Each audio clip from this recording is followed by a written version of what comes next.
Hi, my name is Jim Falgout. I work with Pervasive Software. I'm the Chief Technologist of the DataRush Group. So, what's the number one thing developers should do when looking at multi-core adoption?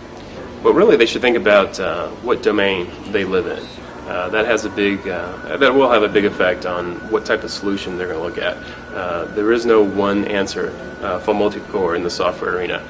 So they have to look at kind of what it is that they're trying to do, and they may have to do a mixed mode approach, right? They may have to use tools from several vendors to mix and match to get what it is, to get to the solution that they want to get to.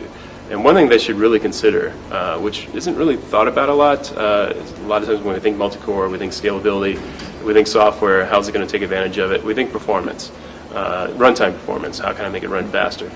We should also think about design time performance, because at Pervasive we think design time performance is as equally important as runtime. Because if you have a tool or you have a language or whatever it is that you're using to help you take advantage of multi-core, if it's too hard to use, if it's too hard to learn, you won't get adoption within your organization, and then it won't really work, right? So you have to think about design time. It's extremely important. It gets adaptability, it gets people using it, familiar with it, without having to spend months and months to learn some new technology. I think that's a great point, especially when during these times when we're so resource constrained around just about every corporation these days. Absolutely.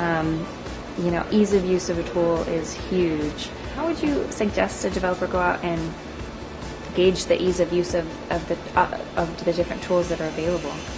It's really going to depend on kind of their expertise level, what things they're familiar with.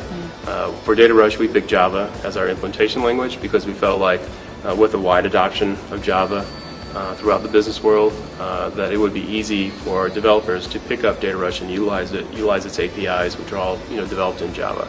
And so part of it is going to be, again, looking at what it is that they're trying to do, looking at what domain they're trying to live in, and then picking a tool that will fit that seamlessly for them.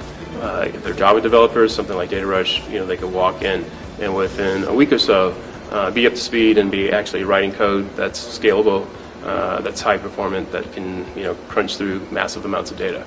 So it's very important to just find that tool that's going to fit their domain, fit their problem that they're trying to solve, and help them just seamlessly walk in and start building parallel code.